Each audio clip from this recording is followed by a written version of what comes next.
களங்கிடும் மகனே வருவாயா, இயேசு அழைக்கின்றார். கண்ணீர் துடைப்பார், மார்போடு சேர்ப்பார், மாறாது அன்பு நம் இயேசு. கண்ணீர் துடைப்பார், மார்போடு சேர்ப்பார், மாறாது அன்பு நம் இயேசு.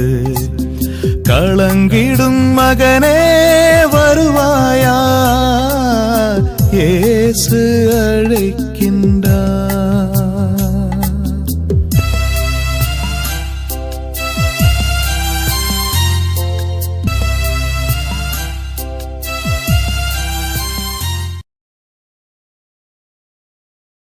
இயேசு கிறிஸ்துக்குள் பிரியமானவர்களே, ஆண்டவராய் இயேசு கிறிஸ்துவின் பரிசுத்தமுள்ள திருப்பெயரிலே நல்வாழ்த்துக்கள். இந்த விடுதலை நேர நிகழ்ச்சி வழியாக உங்களை சந்திப்பதிலே நான் மிகுந்த மகிழ்ச்சி அடைகின்றேன். ஆண்டவர் தந்திருக்கிற இந்த கிருபைக்காக ஆண்டவருக்கு நான் உளமாற நன்றி கூறுகிறேன். பிரியமானவர்களே, ஆண்டவர் தந்திருக்கிற ஒரு நேரம் இது. நம்மோடு பேசி நம்மை ஆசீர்வதிக்கிற ஒரு நேரம் இது. அவருடைய வார்த்தை நமக்கு விடுதலை கொடுக்கிறதா இருக்கிறது. அவர் நம்மோடு கூட இருந்து விடுதலை கொடுக்கிறவராய் இருக்கிறார். இப்பொழுதும் அவருடைய சமூகத்திலே, ஆண்டவர் நீங்க பேசுங்க, உங்களுடைய வார்த்தை எனக்கு விடுதலை கொண்டு வரட்டுமா பன்று ஒப்பு கொடுக்கலாமா? கண்களை மூடுவோம். மணக்கண் முன் ஆண்டவர் இயேசு கிறிஸ்துவை கொண்டு வருவோம். மரித்து வைத்து வாழ்ந்து கொண்டிருக்கிற அந்த இயேசுவை கொண்டு வருவோம். அன்பின் ஆண்டவரே, இந்த மாலை வேலைக்காய் கூடான கூடி தோத்திரங்களும் துதிகளும் ஆராதனை எடுக்கிறோம். ஆண்டவர், இந்த மாலை வேலையில் எங்களை முற்றிலுமாய் தாழ்த்தி முடை கரத்தில் ஒப்புக் கொடுக்கிறோம். எங்கள் ஆவி ஆன்மா சரீரத்தை ஒப்புக் கொடுக்கிறோம். உடலில் இருக்கிற எல்லா பலவீனத்தையும் நீர் மாற்றும். உங்களுடைய வசன வார்த்தைகளை கேட்டு நாங்கள் வாழ்வாக்கி கொள்ள தகுதியாக்கும் ஒப்புக் கொடுக்கிறோம். ஆண்டவர், நீர் எங்களோடு கூட பேசும். உங்களுடைய பிள்ளைகள் நாங்கள் கேட்கிறோம். ஆமீன், ஆமீன். பிரியமானவர்களே,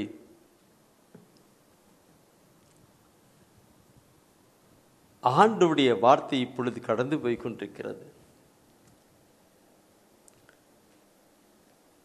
ஆண்டவர் தானே செயலாக்கம் அதிகமாக செய்து கொண்டே இருக்கிறார். இந்த நாட்களிலே செயலாக்கம் அதிகமாக செய்து கொண்டே இருக்கிறார். இந்த தொலைக்காட்சியிலே அநேகர் பார்ப்பதற்கு முடிவதில்லை, பார்க்க முடிவதில்லை. சில அருள் சகோதரி சொல்வார்கள், அந்த ஈவினிங் நேரத்தான் எங்களுக்கு எல்லாம் ஜெப நேரம், ஆனால் பார்க்க முடியதில்லைன்னு சொல்லுவார்கள். அதே நேரத்தில் அவங்க கையில் செல் இருக்குது, வாட்ஸ்அப்பில். அந்த செல்லில் அவர்கள் எல்லாம் அடுத்த நேரமே அவங்க எடுத்து பார்க்குறாங்க. இந்த தொலைக்காட்சியில் கொடுக்கிற செய்தி யூடியூப் வழியாக, வெப்சைட் வழியாக, வாட்ஸ்அப் வழியாக அங்கே அவங்க பார்க்குறாங்க. நீங்களும் ஒரு வேளை இந்த தொலைக்காட்சி பார்க்க முடியாத நிலை இருக்குமானால் நீங்களும் யூடியூப்பில் பார்க்கலாம். யூடியூப்பில் டிவைன் லைட் மினிஸ்ட்ரி என்று போட்டு, அல்லது டிவைன் லைட் மினிஸ்ட்ரியோ அல்லது பிரதர் செல்வநாதன் போட்டால் அதில் நீ பார்க்க முடியும். உங்களுடைய உறவினர்கள் நண்பர்கள் கூட இதை நீங்கள் தெரிவியுங்கள். அவர்களும் பார்க்கட்டும், இந்த விடுதலை நிகழ்ச்சியை பார்க்கட்டும், அவர்களும் விடுதலை ஆசீர்வாதத்தை பெற்றுக்கொள்ளட்டும். ஏனென்றால் கடவுள் தானே இந்த நிலையை கொண்டு வந்திருக்கிறார். அந்த நிலையை நாம் பயன்படுத்தி கொள்ளப்பட வேண்டும்.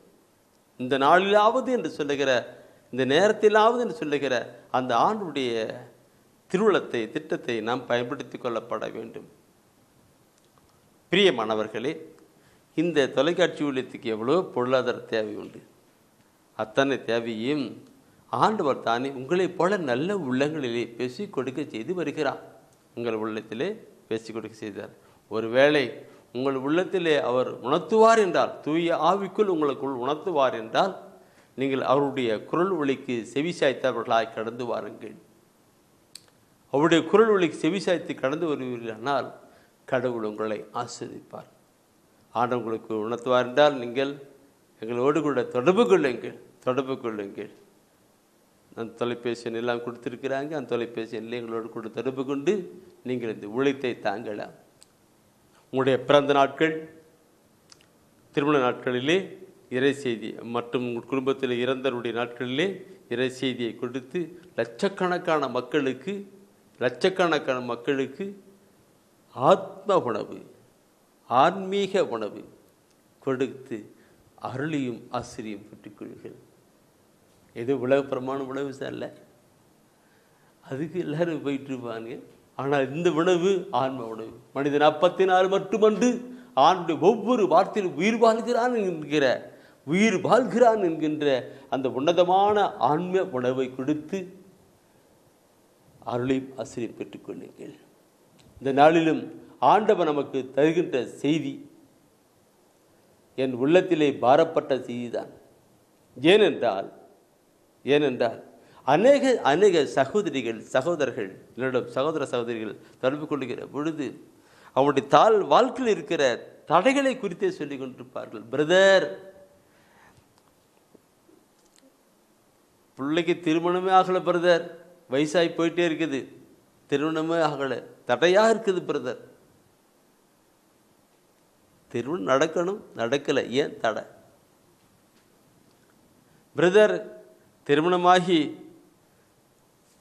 5 வருஷம் 10 வருஷம் ஆகிப்போச்சு பிரதர், குழந்தை பாக்கியமே இல்லை, தடை.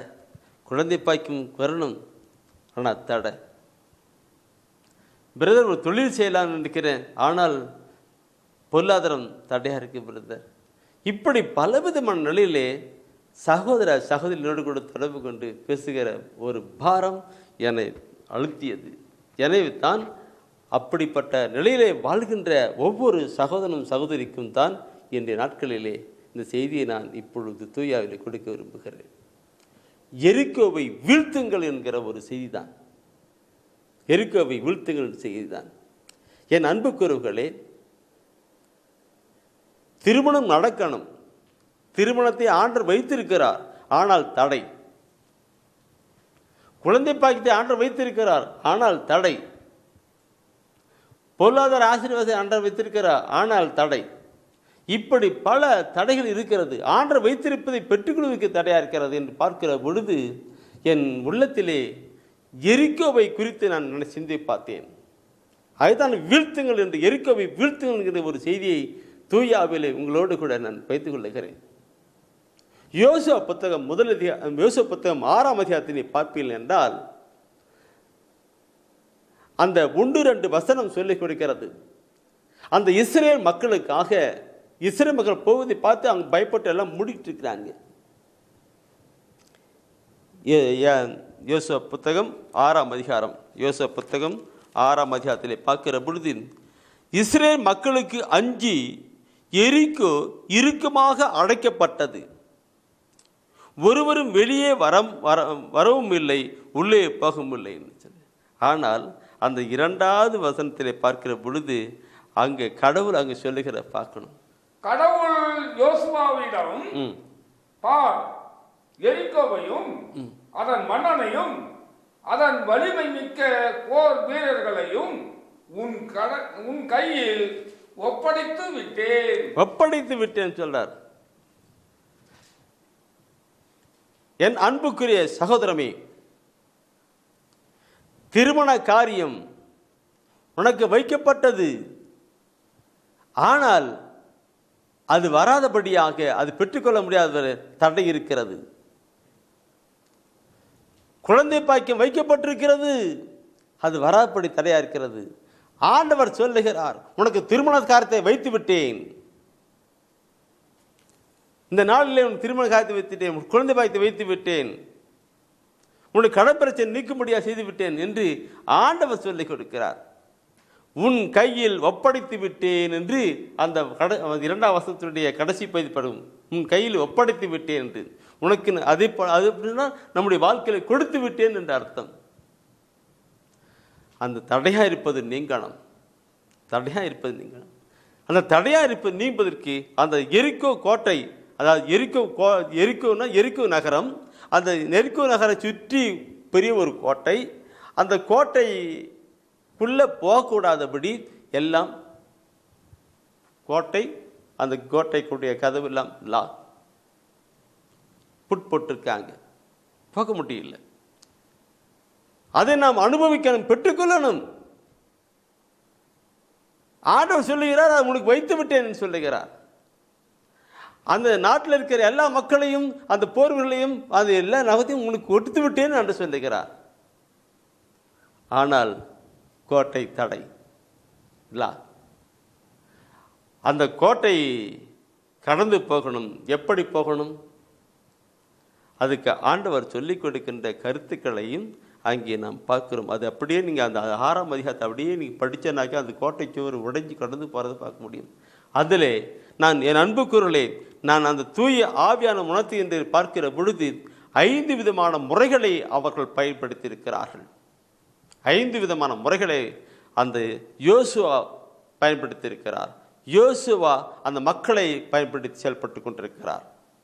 நீங்கள் பார்க்குற பொழுது அந்த முதலாவது கருத்து என்ன தெரியுங்களா? நம்பிக்கை, விசுவாசம்தான். ஆண்டவர் சொன்னார், உனக்கு நான் உடைத்து விட்டேன்னு சொன்னார். உனக்கு ஒப்படைத்து விட்டேன் என்று சொல்லுகிறார். ஒப்படைத்து விட்டேன் என்று சொல்லுகிறார். அதை அவர்கள் விசுவசிக்கிறார்கள். எபிரேயர் புத்தகத்திலே 11ஆம் அதிகாரத்தை பார்க்கிற பொழுது அது முக்காலத்திலே நடக்கப்பட்ட ஒவ்வொருடைய விசுவாசத்தை குறித்து அது சொல்லப்பட்டிருக்கிறது. எபிரேயர் நம்பிக்கை விசுவாசத்தை பற்றி சொல்லப்பட்டிருக்கு. அந்த விசுவாசத்தை பற்றி சொல்லுகிற பொழுது விசுவாசம் என்றால் என்ன, எப்படின்னு சொல்லிட்டு அந்த மூதாதையரில் ஆபிரகாம் எப்படி விசுவாசித்தார், நோவா எப்படி விசுவாசித்தார், ஒவ்வொன்றையும் அப்படி சொல்லப்பட்டிருக்கிறது. அதிலே பார்க்கிற பொழுது என் அன்புக்குறளே 11ஆம் அதிகாரத்திலே 30வது வசனத்தை நாம் படிக்கிற பொழுது அங்கே அவர் குறிப்பிடுகிறது. அந்த எரிக்கோ கோட்டை உடைந்ததுக்கான காரியங்களை அங்கே குறிப்பிடுகிறார்கள். என்ன குறிப்பிடுகிறார்கள்? இஸ்ரவேலர் 7 நாள் வலம் வந்த பின் எரிகோவின் மதில்கள் விழுந்ததும் நம்பிக்கையினால்தான். நம்பிக்கையினால்தான் அவர்கள் எல்லாம் இப்படிலாம் செயல்பட்டது நம்பிக்கையினால். என் ஆண்டவர் சொல்லிவிட்டார், என் ஆண்டவர் கொடுத்து விட்டேன் என்று சொல்லிவிட்டார் என்று தான் அவர்கள் 7 நாள் அந்த கோட்டையை சுற்றி வராங்க. 7ஆம் நாள் ஆண்டவரை சுற்றிக்கிறாங்க. அந்த கோட்டை சொல்லி விடுகிறது. அப்போ 7 நாள் சுற்றி வந்து 7 நாள் சுற்றி வராங்க. அந்த 7 நாள் சுற்றி வந்து எதுக்காக? ஆண்டவர் தருகிறான் என்று சொன்னான். 7 நாள் வளம் வந்த பின் எரிகோவின் மதில்கள் விழுந்தது நம்பிக்கையினால் தான், விசுவாசத்தினால் தான். இதை கேட்டுக்கொண்டிருக்கிற என் அன்பு சகோதரமே, நம்முடைய வாழ்க்கையிலே அப்படிப்பட்ட தடை இருக்கும் என்றால் நாம் ஆண்டவர் வைத்து விட்டார் என்பதையும் ஆண்டவர் கொடுத்து விட்டார் என்பதையும் நம்ப வேண்டும். நம்பிக்கையினால் தான் அந்த காரியங்கள் நடக்கின்றது. பிரியமானவர்களே, இந்த நம்பிக்கையினால் நான் பார்க்கிற பொழுது ஒவ்வொன்றும் ஆண்டவரை விசுவசிக்கிற பொழுது, ஆண்டவனுடைய நிலை கடந்து வருகிற பொழுது ஆண்டவருடைய மகிமையை காண முடியும். இறந்து போன லாசர் அல்லவா? இறந்து போன லாசர் உயிரோடு வருகிற பொழுது அங்கே சொல்லுகிறது, அந்த மார்த்தாள் மரியாதை சொல்லுகிறார்கள், நீ விசுவசித்தால், யோவானிலே 11ஆம் அதிகாரத்தில் சொல்லப்படுவார், யோவான் 11 நீ விசுவசித்தால் கடவுளுடைய மகிமையை காண்பாய் என்று சொல்லப்பட்டிருக்கிறது. கடவுளுடைய மகிமையை காண்பாய் சொல்லப்பட்டிருக்கிறது. உங்களுடைய திருமண காரியம் தடையா? ஆண்டவர் வைத்து விட்டார், காண்பாய். குழந்தை பாக்கியமா? ஆண்டவர் வைத்திருக்கிறார், காண்பாய். உங்களுடைய கடன் பிரச்சனை மாறுவதால் ஆண்டவர் வைத்து விட்டார், காண்பாய். அங்கே இருக்கின்றது பார்க்கணும். நம்பிக்கையினால் தான். நம்பிக்கை அந்த வாக்கு ஆண்டு முதல்ல அவரே நம்பிக்கை கொண்டு வரணும். இன்னைக்கு நம்முடைய வாழ்க்கையில நம்பிக்கை இல்லை. நம்பிக்கை கொண்டு வரணும். பிரியமானவர்களே, நம்பிக்கை கொண்டு வருகிற பொழுதுதான் விசுவாசத்தினால் நீதிமான் பிழைப்பான், விசுவாசியை பதறாதேன். விசுவாசத்தினால் நீதிமான் பிழைப்பான், விசுவாசியை பதறாதேன். நாம் ஆண்டவர் எத்தனை ஆசிரியர், அவரிடம் இல்லாதது ஒன்றுமில்லை, அவரால் முடியாததும் இல்லை. அவர் நமக்காக திட்டம் வைத்து விட்டார், ஆசிரியத்தை வைத்து விட்டார். உனக்காக நான் வைத்திருக்கிற திட்டங்கள் எனக்கு தெரியும் என்று, அது நல் வாழ்வுக்குரிய ஆசீர்வாதமான திட்டங்களை அன்றி என்று சொன்னார். உனக்காக நான் வைத்திருக்கிற ஆசீர்வாதமான திட்டங்களை சொல்லியிருக்கிறார். அப்போ உங்களுக்கு திட்டம் வைத்திருக்கிறார். ஆசீர்வாத திட்டம் என்ன? திருமண காரியம் வைத்து விட்டார். அவர் தடை இருக்கிறது, பார்க்கணும். உங்களுக்காக குழந்தை பாக்கியம் ஆண்டவர் வைத்து விட்டார். எரிக்கோ கோட்டை எப்படி எடுத்து விட்டாலும் அதே போல வைத்து விட்டார். தடை இருக்கிறது. அந்த நாம் வைக்கணும். நம்பிக்கை கொண்டு வரணும். பிரியமானவர்களே, நம்பிக்கை கொண்டு வரணும். அந்த கொண்டு கொடுக்கும் அந்த தடைகளை நீக்கிற அந்த ஆண்டவரை நோக்கி, ஆண்டவரே நான் அந்த ஆசீர்வாதத்தை பெற்றுக்கொள்வதற்கு தடைகளை நீக்கும் ஆண்டவர்னு ஆண்டவர் கேட்கணும். ஆண்டவர் நாம் கேட்கிற பொழுது விசுவாசத்திலே கடந்து அந்த இஸ்ரேல் மக்கள் நம்பிக்கையினால்தான் 7 முறை சுத்தி வந்து அந்த எரிக்கை கோட்டை தட்டினார். நம்பிக்கையினால்தான். அதே போல நாமளும் அந்த ஆசீர்வாதத்தை பெற்றுக்கொள்வதற்கு நம்பிக்கையிலே கடந்து வரணும். தடைகள் நீக்கும் தயாபரரே தயவாய் வாரும் ஐயா. இந்த ஆசீர்வாதத்தை பெறுவதற்கு தடையா இருக்குது ஆண்டவரே தயவாய் வாருங்க கேட்டு நம்பிக்கையில கடந்து போகணும். Praise the Lord. முதலாவது நம்பிக்கை நமக்கு கொண்டு வரணும். அந்த நம்பிக்கை நான் கொண்டு வருகிற பொழுது மெய்யாகவே அவருடைய மகிமையுள்ள ஆசீர்வாதத்தை நாம் காண கண்டு அனுபவித்து வாழ்ந்திருக்க முடியும். அநேக சாட்சிகள் எனக்கு தெரிஞ்ச நிலையிலே சொல்லுகிறேன். பெரியமாகவே அந்த உலகத்தின் பாதையை பார்க்கிற பொழுது ஒரு சகோதரிக்கு 37 வருடம் ஆகியுள்ளது. திருமணம் நடக்கப்படவில்லை. எனக்கு கடவுள் இப்படியே வைத்து விட்டாரா என்ற நிலையிலே அவள் இருந்தாள். மனிதன் தனிமையாக இருப்பது நல்லதல்ல என்று ஆண்டவர் திருமண காயத்தை வைத்திருக்கிறார்.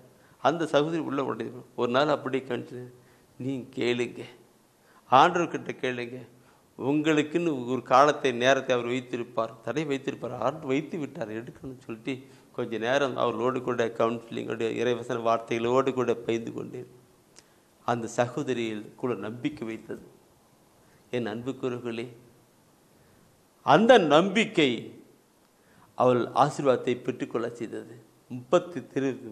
சகோதரிக்கு 37 வருடம் திருமணம் நடக்கணுமா? ஆனால் இதே நிலை வேற ஒரு சகோதரன் இருந்தான். அவனுக்கு திருமணம் அந்த 40 வருடம் திருமணமாகாதது 40 வருடம் இருந்தான். கடவுள் பாருங்கள் எப்படி கொண்டு வந்தார் என்று. இந்த 40 திருமணம் ஆகலை. எத்தனையோ பொண்ணு பார்த்தார், ஒன்று செட்டை ஆகலை. அப்படியே எனக்கு அவ்வளோதான் ஞாபகம் தான். இந்த இவை இப்படி தான் இருந்தான். அங்கே 40, 30 ஒன்று சேர்ந்தது. பிரைஸலா. நம்பிக்கை கொண்டு வரணும் பிரியமானவர்களே. ஆண்டவர் வைத்திருக்கிறார். எரிக்கை கோட்டை ஒப்படைத்து விட்டேன்னு சொல்லுகிறவர் இன்று உனக்காக வைத்திருக்கிறேன் சொல்லி விட்டார். நம்பிக்கை கொண்டு வரணும். அடுத்த கருத்தை நான் பார்க்கிற பொழுது பிரியமானவர்களே, வாக்குறுதி தான். என்ன வாக்குறுதி? நான் உனக்கு கொடுத்து விட்டேன் என்கிறது வாக்குறுதி தான். உன் கையில் ஒப்படைத்து விட்டேன் என்கிறது தான் வாக்குறுதி. உன் கையில் ஒப்படைத்து விட்டேன் என்கிறது தான் நம்பிக்கை கொண்டு வருகிறது. அடுத்து வாக்குறுதி அதுதான். உன் கையில் ஒப்படைத்து விட்டேன் வாக்குறுதி. அந்த வாக்குறுதி என்று பார்க்கிற பொழுது என் பிரியமானவர்களே, எண்ணிக்கை புத்தகம் எடுக்கலாம். அதிலே 23ஆம் அதிகாரத்திலே 19வது வசனத்தை நீ படிப்பில்லைனால் அதில் சொல்லப்பட்டிருக்கு. அன்னைக்கு எரிக்கை சொன்னார் ஆண்டவர் சொன்னார், உன் கையில் ஒப்படைத்து விட்டேன் என்று சொல்லுகிறார். அந்த ஒப்படைத்து விட்டேன் என்று சொல்லுகிற பொழுது அது எம்மையா இல்லையா என்று எண்ணிக்கையில் 23ஆம் அதிகாரத்திலே 19வது வசனத்தை நீ படித்து பாருங்கள். அதில் வார்த்தை சொல்லப்படுவது நமக்கு உள்ளத்திலே அந்த நம்பிக்கையோடு கூட பக்தி விசுவாசி கொண்டு வர முடியும். பொய் சொல்வதற்கு கடவுள் மனிதன் அல்ல. பொய் சொல்வதற்கு கடவுள் மனிதர் அல்ல. மனத்தை மாற்றிக்கொள்ள ஒரு மனித பிறவியும் அல்ல. அவர் சொல்லியதை செய்யாமல் இருப்பாரா? அல்லது உரைத்ததை நிறைவேற்றாமல் இருப்பாரா? கேள்விக்குரிய நம்மகிட்ட போட்டு நமக்கு கேட்க வைக்கிறார். கேள்விக்குரியே நம்மகிட்டே போட்டு நம்மகிட்ட கேட்கிறார். நாம் என்ன சொல்லுவோம்? அவர் சொல்லியதை செய்யாமல் இருப்பாரா? செய்வார். அவர் உரைத்ததை நிறைவேற்றாமல் இருப்பாரா? நிறைவேற்றுவார். அப்படி என்றால் நம்முடைய வாழ்க்கையிலே நாம் சிந்திக்கிற பார்க்கணும். உனக்காக வைத்து விட்டேன் சொல்லுகிறவர், உனக்காக திருமண காரியத்தை வைத்து விட்டேன், உன் கடன் பிரச்சனை மாற்றிவிட்டேன், உன் பரிமாற்றி மாற்றிவிட்டேன், உனக்கு நல்ல ஒரு வேலை வாய்ப்பை நான் வைத்து விட்டேன், உனக்கு நல்ல ஒரு வேலை வாய்ப்பை வைத்து விட்டேன். நம்முடைய ஆசீர்வாதத்தை எல்லாம் வைத்து விட்டேன் வைத்து விட்டேன் வைத்து விட்டேன் என்று சொல்லுகிறார். நம் தேவையெல்லாம் வைத்து விட்டேன் சொல்லுகிறார். இதை நம்ப முடியுமா? சொல்லி அதை செய்யாமல் இருப்பாரா? அதை நிறைவேற்றாமல் இருப்பாரா? இந்த கருத்தை நீ பார்க்கிற பொழுது எனக்குள்ள ஒரு கருத்து பிரிமகளே, இந்த தெய்வீக திருவிழித்தை நீங்கள் எடுத்து நீ படிக்கிற பொழுது வார்த்தை பானம் சொல்லியதை செய்வார் செய்யாமல் விட்டு விடுவாரா அல்லது வளர்த்ததை நிறைவேற்றாமல் விட்டு விடுவாரா என்று பார்க்கிற பொழுது தயவுசெய்து இந்த பைபிள் எடுத்து எசேக்கியேல் புத்தகத்திலே எசேக்கியேல் ஆகமத்திலே 12ஆம் அதிகாரத்தில் 25வது வசனத்தை எடுத்து பாருங்கள். எசேக்கியேல் 12:25 இந்த முன்ன சொல்லப்பட்ட கருத்தை தான் இங்கே அவரே அதுக்கு பதில் சொல்றார். முன்ன கேட்டாரு செய்யாமல் இருப்பாரா, இங்கே அதுக்கு அவரே பதில் சொல்லுகிற பார்க்க முடியும். நானே ஆண்டவர், நானே ஆண்டவர், நானே உரைத்திடுவேன், நானே உரைத்திடுவேன், நான் உரைக்கும் வாக்கு நிறைவேறியே தீரும், நான் உரைக்கும் வாக்கு நிறைவேறியே தீரும், இனிமேல் காலம் தாழ்த்தாது, இனிமேல் காலம் தாழ்த்தாது. பாருங்கள் என்ன அருமையானவர். நானே ஆண்டவர், நானே உரைத்திடுவேன், நான் உரைக்கும் வாக்கு நிறைவேறியே தீரும், நிறைவேறியே தீரும், நிறைவேறியே தீரும், இனிமேல் காலம் தாழ்த்தாது. நானே உரைத்திடுவேன், அவ்வாக்கை நானே நிறைவேற்றுவேன் என்கிறார் தலைவராகிய ஆண்டவர், தலைவராகிய ஆண்டவர். ஓ காட், என் அன்புக்குறவுகளே, அந்த வாக்குகள் எல்லாம் எங்கே இருக்கிறது? இந்த தெய்வீக திருவிழியத்தில் இருக்கிறது. அந்த வாக்குகள் எல்லாம் எங்கே இருக்கிறது? தெய்வீக திருவிழிக்கிறது. நாம் ஆலயத்துக்கு போகிறோம், இது ஆண்டவருடைய அருள் வாக்கு என்று சொல்லுகிறார்கள். வளர்த்து படித்து ஆண்டவருடைய அருள் வாக்கு சொல்லுகிறார். அந்த அருள் வாக்கு வாக்குறுதியாய் கடந்து வருகிறது. இந்த நிலையிலே பார்க்கிறோம் பிரியமக்களே, நம்முடைய வாழ்க்கையிலே ஒரு நிலையும் இல்லாத நிலை இல்லை. எல்லாத்துக்கும் இறை வசன வார்த்தை வாக்குறுதி இருக்கிறது. எல்லா தேவைகளுக்கும், எல்லா பிரச்சனைக்கும், எல்லா ஒவ்வொரு கேடுக்கும் வாக்குறுதியை ஆண்டவர் கொடுத்துட்டு கொண்டிருக்கிறார். ஒரு முறை ஒரு சகோதரன்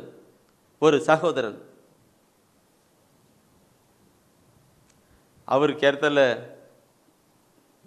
7.5 லட்சம் ரூபாய் கடன், அது இல்லாமல் ஒரு 2 லட்சம் ரூபாய் தனிப்பட்ட நிலையில் அது இருக்கணும். மொத்தம் 7.5 வாங்கி வட்டி கொடுக்க நிலை, இந்த 2 லட்சம் வேற கைமாற்ற செட்டப் பண்ணிருக்கான். மொத்தம் 9.5 லட்சம் ரூபாய் அவனுக்கு கடன். அடைக்கிறதுக்கு எந்த விதமான வழியும் இல்லை. கடன்காரர்கள் வந்து தொல்லை பண்ணிக்கிட்டு இருக்கிறாங்க.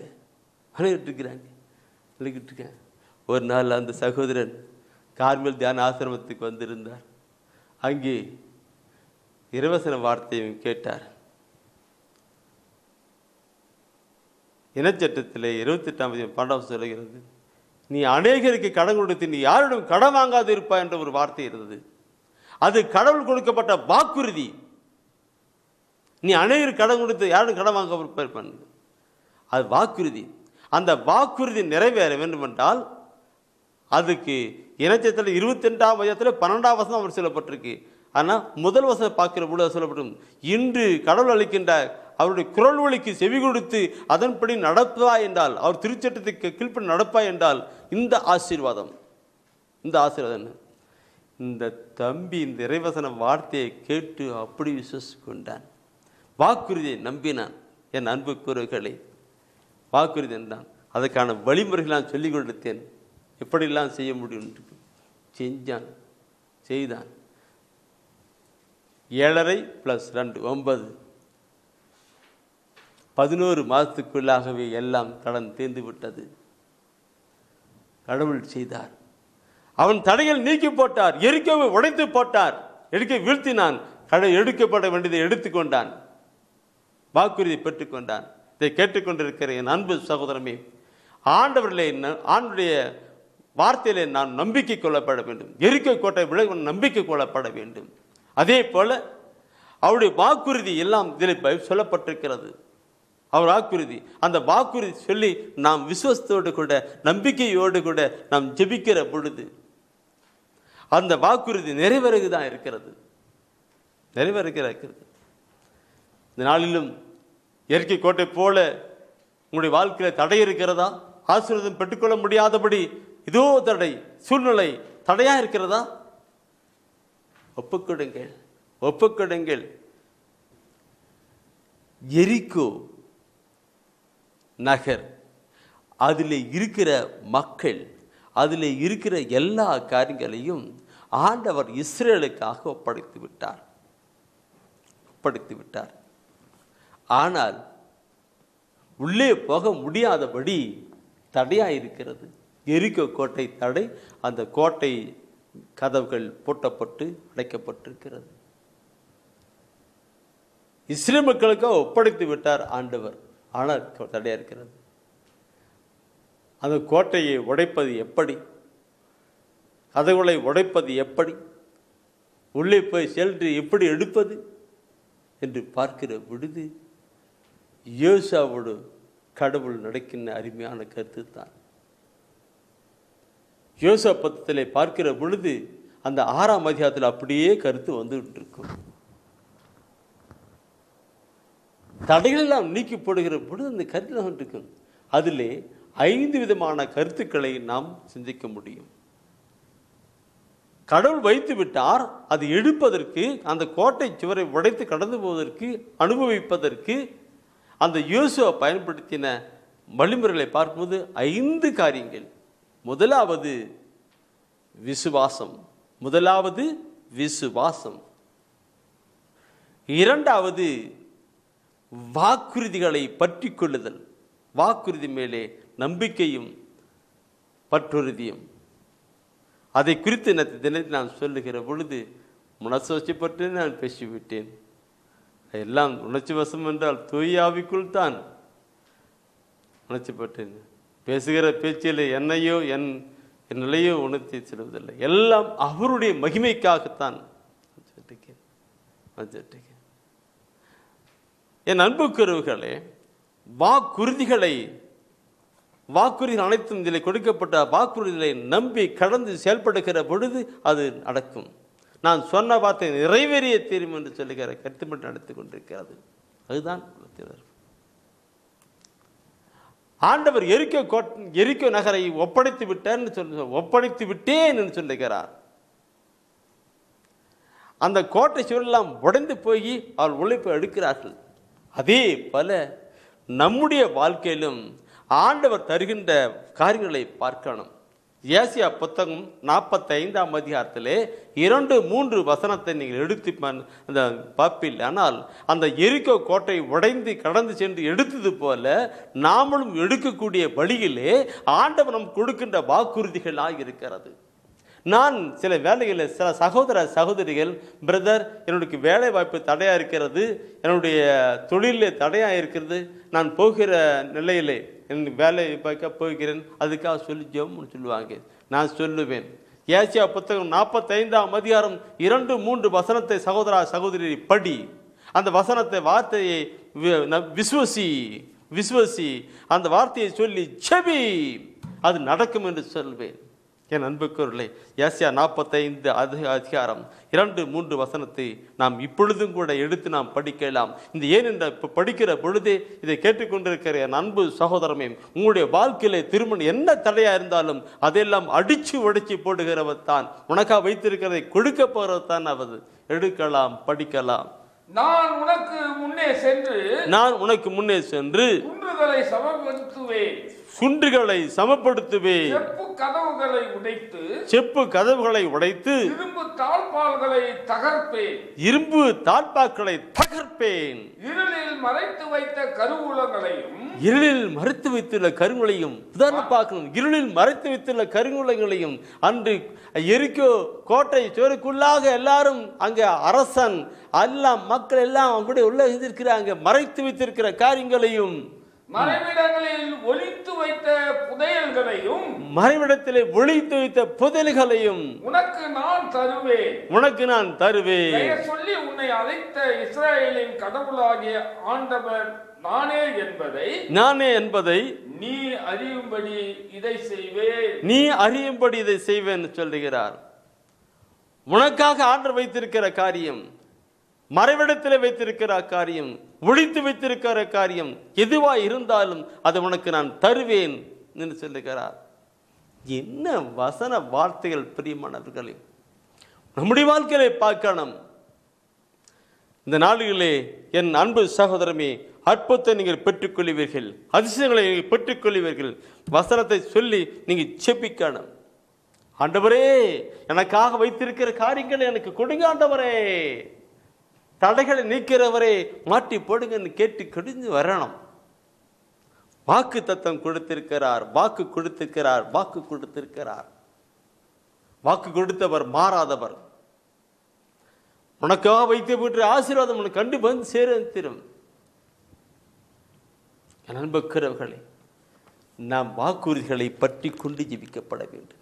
நான் சொல்லுகிற பொழுது நிறைய நிறைய நிறைய நிறைய சொல்ல முடியும், நிறைய சாட்சியை சொல்ல முடியும். ஏனென்றால் என் ஊழியத்தின் பதிலே இந்த இறைவசன வார்த்தை வாக்குறுதிகளை கடந்து தான் ஆசீர்வாதம் கூடிக்கொண்டிருக்கிறது. என்னுடைய தனிப்பட்ட வாழ்க்கையிலே வாக்குறுதி தான் எடுத்து அந்த வாக்குறுதி சொல்லிக்கிட்டு இருப்பேன். வாக்குறுதி தான். நீங்களும் வாக்குறுதிகளை பற்றி செபியுங்கள், ஆண்டவர் அற்புதம் செய்வார். நான் மூன்றாவது பார்க்கிறோம் பிரியமானவர்களே, காத்திருத்தல். காத்திருத்தல் காத்திருத்தல் பார்க்கிற பொழுது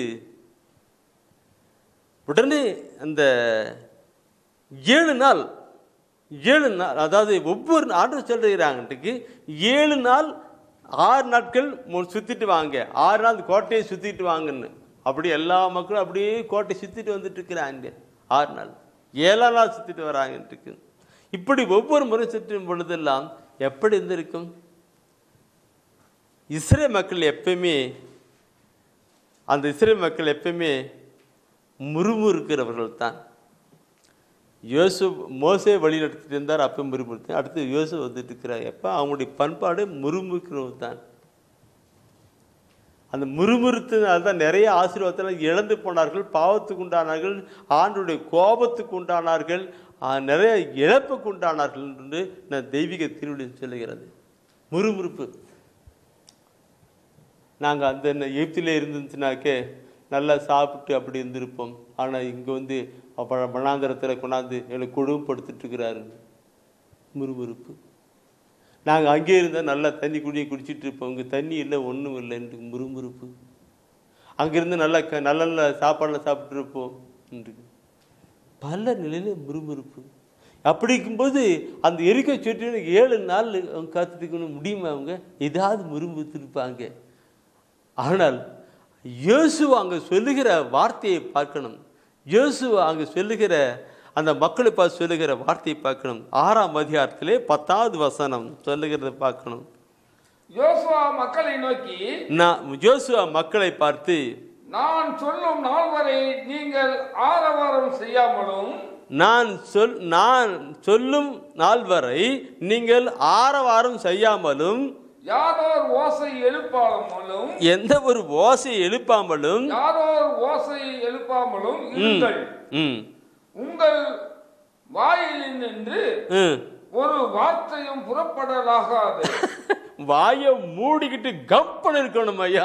எப்படி சொல்லிட்டு பார்த்தீர்கள்? நான் கூறும்போது ஆர்ப்பரியுங்கள் என்று கட்டளையிட்டார். வாயை மூடிக்கிட்டு கப்பன் இருக்கணும், முன்முணுக்கு அப்படி பேசக்கூடாதுன்னு. இது என்ன அர்த்தம் பிரியமானவர்களே? சில வேளையில் நாமெல்லாம் காத்திருக்க மாட்டோம். எதுதான் சொல்லும், இதோ சொல்லிக்கிட்டு இருப்போம், நான் கேள்விப்பான ஒன்றும் நடக்கலை, நானும் கூட பொருத்தனை பண்ணிக்கிட்டேன், ஒன்றும் நடக்கலை, நானும் கூட நான் ஆண்டோடைய ஊழியத்துக்கு நிறைய கொடுக்குறேன், அப்போ கூட ஒன்றும் நடக்கலை. இப்படிலாம் முறுமுறுத்து இதனை பேசக்கூடாது. காத்திருக்கணும் அவருடைய கிருபைக்கான். அவர் சொல்றார், யோசு நான் சொல்ற வர்த்திக்கும் யாரும் வாய் தரக்கூடாது. என் அன்புக்குறவுகளே, காத்திருக்கணும். அதுதான் மிக முக்கிய முறையாக இருக்கும். த வெயிட்டிங். ஒவ்வொன்றுக்கும் ஒரு காலம் உண்டு.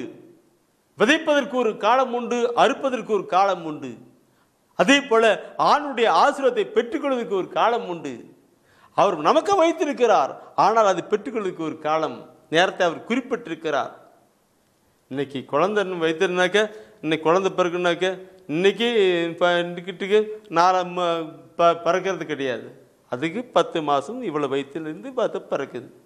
ஒரு கோழி முட்டை வச்சு அவசியம் பண்ணிக்கிறாங்கனாக்க அது இவ்வளோ நாள் இருக்குது. விதைக்கிறோம்னாக்க இத்தனை நாள் பின்னாடி தான் அது விதைக்கொண்டு. அதே போல் கடவுள் நமக்கு வைத்திருக்கிற ஆசீர்வாத காரியங்கள் உண்டு, அதுக்காக காத்திருக்கப்பட வேண்டும் என்பதை நாம் பார்க்கிறோம். அங்கே சொல்லப்படுகிற வசன வார்த்தைக்கு அருமையாக இருந்தது. என் அன்புக்குள்ள இதை குறித்து திருப்பாடல் ஆசிரியர் சொல்லும்போது அருமையாக சொல்லுவார். திருப்பாடல் ஆசிரியர்லே 46ஆம் அதிகாரத்திலே 10வது வசனம், 46ஆம் அதிகாரத்திலே 10வது வசனம் சொல்லுகிற பொழுது அதுவும் சொல்லிக் கொடுப்பார். அமைதி கொண்டு நானே கடவுள் என உணர்ந்து கொள்ளுங்கள். அமைதி கொண்டு நானே கடவுள், நான் சொன்னதை நிறைவேற்றுவேன் என்பதை அப்பொழுது நீங்கள் உணர்ந்து கொள்ளுங்கள், அறிந்து கொள்ளுங்கள். நான் என்ன சொன்னனோ அது கண்டிப்பாக நிறைவேறாமல் இருப்போம், கண்டிப்பாக நடக்கும். ஆனால் அமைதியாயிரு. அமைதி கொண்டு நானே கடவுள் என்பதை, நானே அதை நிறைவேற்றுகிறவர், நான் சொன்னதை நிறைவேற்றுகிறேன் என்பதை அறிந்து கொள்ளுங்கள் என்று அங்கே சொல்லப்பட்டிருக்கிறது. எனவே நம்முடைய பிரியமானவர்களே நாம் பார்க்கணும். திருமண காரியமா, குழந்தை பாக்கியம் காரியமா, கடன் பிரச்சனை வேணும், இன்னைக்கே இப்பே நடக்கணும்னு கொண்டக்கூடாது. நாம் செபிக்கிறோம், ஆண்டவரே உம்முடைய வாக்கு எனக்கு நிறைவேறட்டும் என்று ஜெபிக்கிறோம். ஆண்டவரே உம்முடைய வாக்கு தக்கம் எனக்கு நிறைவேறட்டும் என்று ஜெபிக்கிறோம். ஜெபித்து காத்திருக்கணும். ஆண்டவர் அந்த காத்திருப்பின் வேலைத்தான் கொண்டு வரும். செபம் என்பது ஒரு மேகம் அப்படியே போய்க்கின்றது. மேகம் உண்டாகணும், மழை பொழியணும். கருத்துக்களை சிந்திக்கணும். பிரிமாக்குள்ளே எரிக்க கோட்டை உடைத்து அங்கே இருக்கிறதெல்லாம் நமக்கு கொடுக்க வருகிற காரியம்னாக்க அங்கே எப்படியெல்லாம் 5 விதமான காரியங்கள்.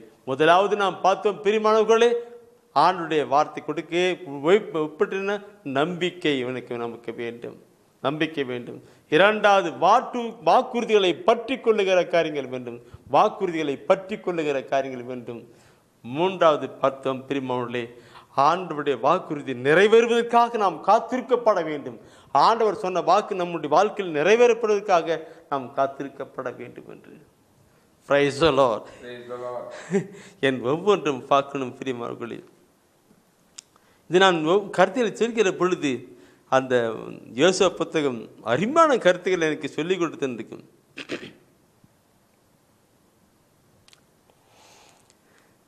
அடுத்தது நாம் பார்க்கிறோம் ஆண்டவருடைய வேலை, இறை வார்த்தை.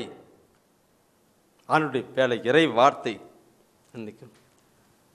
இறை வார்த்தை யோசுவா புத்தகத்திலே 6ஆம் அதிகாரத்திலே 12வது வசனத்தை நாம் பார்க்கணும்.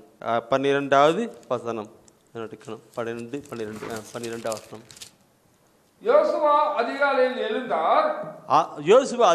எழுந்தார். குருக்கள் ஆண்டவரின் பேழையை சுமந்து சென்றார்கள். ஆண்டவருடைய பேழையை சுமந்து சென்றார்கள். ஆண்டவருடைய பேழையை சுமந்து சென்றார்கள் என்று. என் அன்புக்குரியவர்களே, குருக்கள் ஆண்டவருடைய பேழை என்னைக்கு 7ஆம் நாள் ஒவ்வொரு நாளும் 6 நாள் சுத்திட்டு வாங்க. 7ஆம் நாள் ஆண்டவருடைய பேழையை குருக்கள் சுமந்து கொண்டு வரட்டும், சுத்திட்டு வரட்டும். அந்த சுற்றி ஃபினிஷிங் வருகிற பொழுது சுற்றி 7வது அந்த 7 சுற்றி ஃபினிஷிங் வருகிற பொழுது அங்கே எக்காலம் ஊதப்படும். அந்த எக்காலம் சத்தம் ஊதப்பொழுது தான் எல்லாரும் அதையும் சொல்லியிருக்கிறார். அப்படி அந்த குருக்கள் அந்த 12 யோசுவா அதிகாலையில் எழுந்தார். குருக்கள் ஆண்டவருடைய பேழையை சுமந்து சென்றார்கள். சுமந்து அந்த ஆண்டவருடைய அந்த கோட்டையை சுற்றிட்டு அப்படியே எல்லா மக்களோடு கூட போயிட்டு வராங்க. தேர் சுற்று பிரகாரம் வர மாதிரி சுற்று வர வந்துட்டு இருக்கு. என் அன்புக்குரியவர்களே, ஆண்டுடைய பேழை என்று பார்க்கிற பொழுது அந்த ஆண்டுடைய பேழையிலே என்ன இருந்தது? அந்த காலத்திலே பார்க்கிற பொழுது, அந்த பழைய ஏற்பாட்டு காலத்தில் பார்க்கிற பொழுது அந்த சொல்லப்பட்டிருக்க ஒவ்வொரு ஆண்டுடைய பேழையிலே முதலாவது இந்த யோசுவா காலகட்டத்திலே அந்த ஆண்டுடைய பேழை சுமத்தி கொண்டு வருகிற பொழுது அதில் இருந்தது என்ன பார்க்கணும். எபிரேயர் புத்தகம் விடுங்க. எபிரேயர் புத்தகம் எடுத்துனாக்க அதில் சொல்லப்பட்டிருக்கிற கருத்துக்கள் உண்டு. எபிரேயர் புத்தகத்தில் 9ஆம் அதிகாரத்தில் 4வது வசனத்தை நீ படித்துமா அந்த உடன்படிக்கை பேழையும் அந்த பேழையத்திலே அந்த இதில் என்ன இருந்தது என்று நாம் பார்க்கிறோம். அதில் பொன் தூப பீடமும் முழுவதும் பொன் தகடு வேய்ந்த உடன்படிக்கை பேழையும் இருந்தன. இப்பேழையில் மன்னா வைக்கப்பட்டிருந்த பொற்சாடியும் மன்னா வைக்கப்பட்ட பொற்சாடியும் ஆரோனின் தளித்த கோலும் ஆண்டோரின் தரித்த கோலும் உடன்படிக்கையின் கற்பலகைகளும் இருந்தன. பாருங்கள், அங்கே 3 விதமான காரியங்கள் அங்கே இருக்கிறது. மன்னா பொற்சாடி, ஆரோனின் தளிக்கோளில், அப்பொழுது அதுக்கு அடுத்தது கட்டளையின் கட்டளையாக இருக்கிற அந்த கற்பலகை, 3ம் இருக்கின்றது. இதை பற்றி நான் ஒரு நாளைக்கு நான் ஆண்டோருக்கு சித்தமானால் ஒரு நாளைக்கு நான் செய்தி கொடுக்கிறேன். ஆண்டோடைய பேலை இது.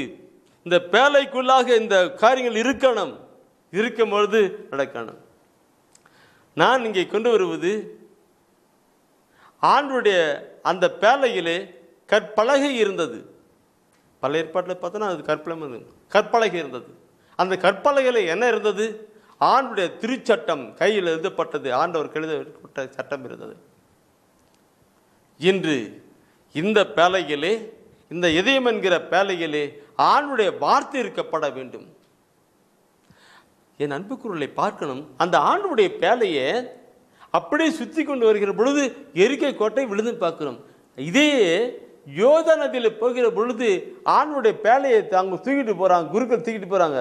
அவங்க தண்ணீரில் காலை வச்ச உடனே தண்ணீர் அப்படிலாம் அப்படி நின்று போகிறது, மழை மாறி நின்று போகிறது, கட்டாந்தரையாகிறது. இஸ்ரேல் மக்கள் போகிறார்கள். அந்த பேலையில் என்ன இருந்தது? கற்பலகை இருந்தது. ஆணுடைய சட்டன் அங்கே இருந்தது, வார்த்தை இருந்தது. இன்றும் இந்த கற்பலகையிலே, இந்த இதயம் என்கிற இதில் பேலையிலே ஆணுடைய வார்த்தை இருக்கானம். அவனுடைய வார்த்தை இருக்கணும். யோவான் 15ஆம் அதிகாரம் 7வது வசனம் சொல்லுகிறது என்ன? நீங்கள் என்னுள்ளும் என் வார்த்தை உங்களுக்குள்ளும் நிலைத்திருந்தால், நீங்கள் என்னுள்ளும் என் வார்த்தை உங்களுக்குள்ளும் நிலைத்திருந்தால் நீங்கள் விரும்பி கேட்பதெல்லாம் உங்களுக்கு நடக்கும் என்று ஆண்டவர் சொல்லுகிறாரே. நீங்கள் என்னுள்ளும் என் வார்த்தைகள் உங்களுக்குள்ளும், உங்கள் இதயத்துக்குள்ளும், உங்களுடைய எண்ணங்களுக்குள்ளும், உங்களுடைய சிந்தனைகளுக்குள்ளும் இருக்குமானால் நீங்கள் விரும்பி கேட்பதெல்லாம் உங்களுக்கு நடக்கும் என்று சொல்லுகிறாரே. இப்படிப்பட்ட ஒரு ஆசீர்வாதத்தை பெற்றுக்கொள்ளக்கூடாதுன்னு போய் தான் பொல்லாது பிசாசு பைபிளை எடுக்கிறது கூடாதுன்னு சொல்லுது, படிக்கக்கூடாதுன்னு சொல்லுது, கேட்கக்கூடாதுன்னு சொல்லுது. அப்படியே கேட்டாலும் மீட்பெறக்கூடாதுன்னு சொல்லிக்கிட்டு இருக்குது. பார்க்கணும். நீங்கள் என்னுள்ளும் என் வார்த்தை உங்களுக்குள் நிலைத்திருந்தால் விரும்பி கேட்பதால் உங்களுக்கு நடக்கும் சொல்லப்பட்டது. எனவே அன்பு கூறுகளே, ஆண்டுடைய வார்த்தை நம்முடைய வாழ்க்கையிலே வைக்கணும். ஆண்டுடைய வார்த்தை நம்முடைய இதயத்திலே கொண்டு வரணும். 4வது பாயிண்டாக கொண்டு வருது. 5வது பாயிண்டை நான் கொண்டு வருகிறேன் பிரியமானவர்களே. இது எல்லாவற்றையும் கொண்டு வந்து இணைக்கின்ற ஒரு கருத்து. எது? நம்பிக்கையை, வாக்குறுதியை, காலம் அந்த காத்திருத்தலையும் அடுத்து இறைவார்த்தையும் எல்லாவற்றையும் ஒன்றிணைத்து கொண்டு வருவதுதான் துதித்தல், ஆர்ப்பரித்தல் என்று பார்க்கிறோம். என் அன்புக்குரியவர்களே, இந்த ஹார்பரித்தின் பார்க்கிற பொழுது அந்த சுற்றி வந்துட்டு இருக்காங்க. 7வது சுற்று 5 சுற்றி வந்துட்டு இருக்காங்க. 6 சுற்றி வந்தால் 7வது சுற்று குருக்கள் அந்த சொல்லிட்டு வர எல்லாம் சுற்றி வராங்க. அப்போ எக்காலம் உதப்படுகின்றது. யோசுவா புத்தகத்திலே 6ஆம் அதிகாரத்திலே 5வது வசனத்தை பார்க்கலாம். அதிலே பார்க்கிற பொழுது அவர்களுடைய எக்காலத்தின் நீண்ட முழக்கத்தை நீங்கள் கேட்டவுடன் நீங்கள் அனைவரும் பேரொலி எழுப்புங்கள். அப்பொழுது நகரின் மதில்கள் இடிந்து விழும். உடனே மக்கள் அவரவர்களுக்கு முன்னே உள்ள பகுதிக்கு ஏற செல்ல வேண்டும் என்றார்.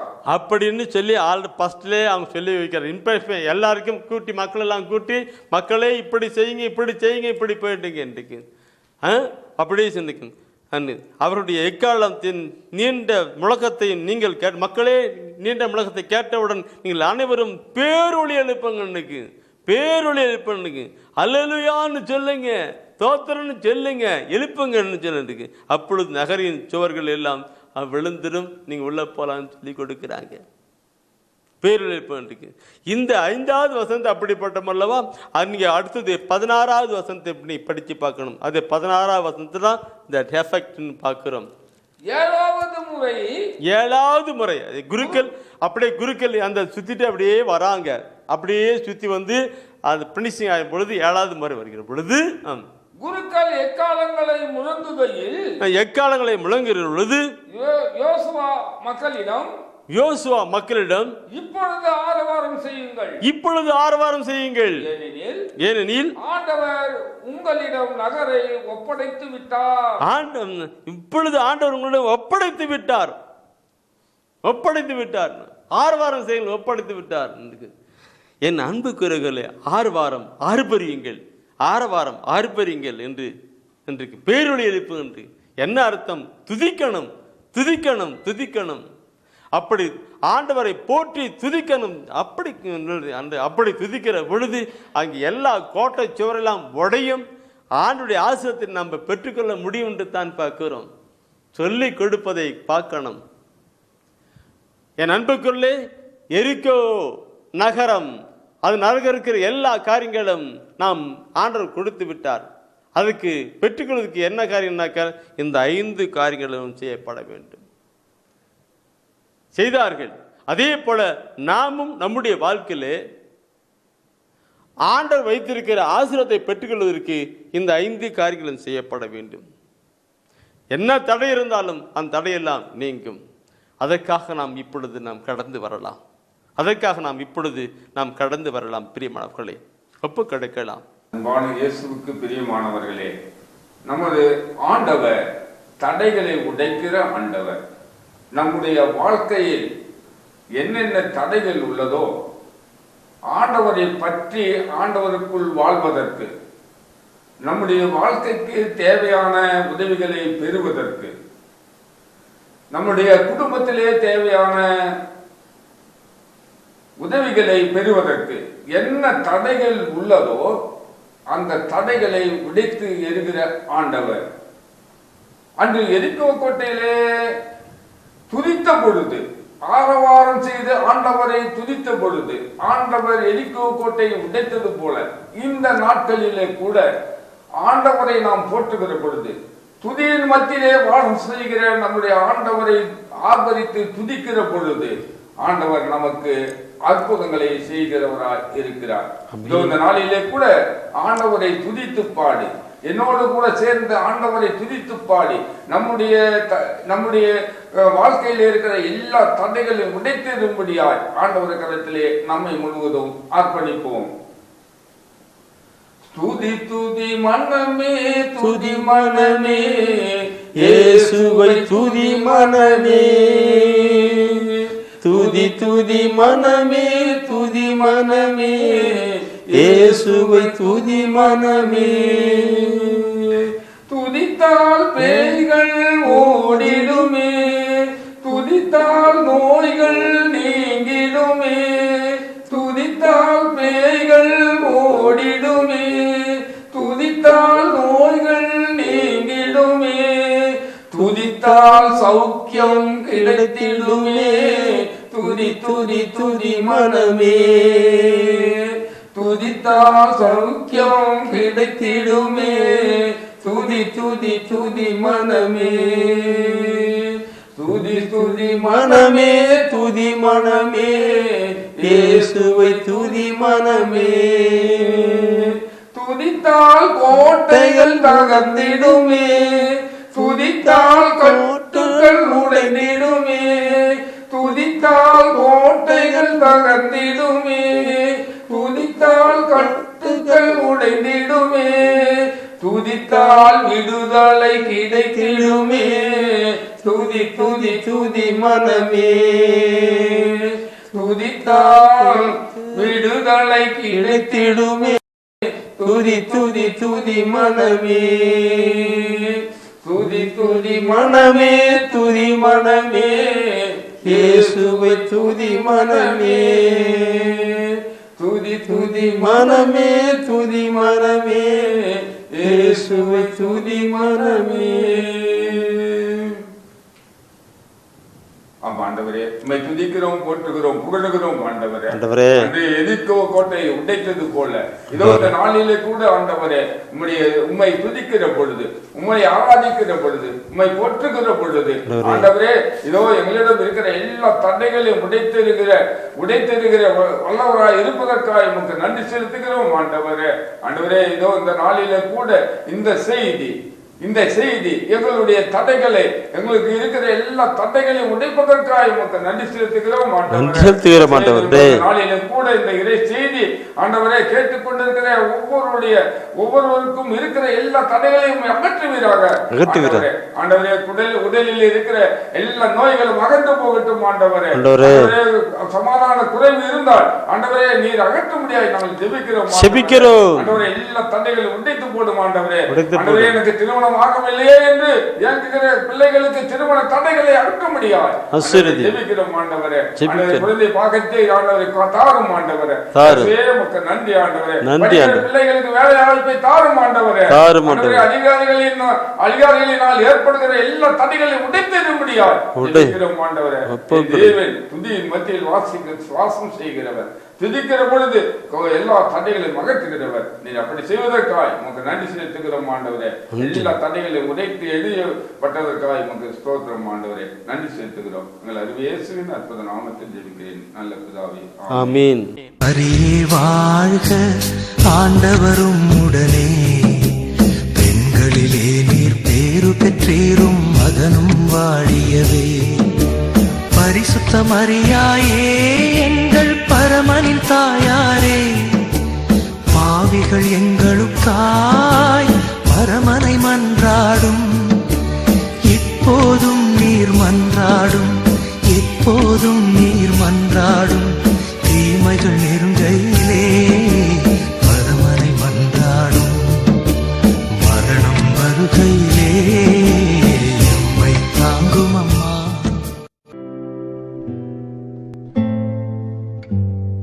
தெய்வ ஒளியும் ஒளியும் என்ற மாத இதழ்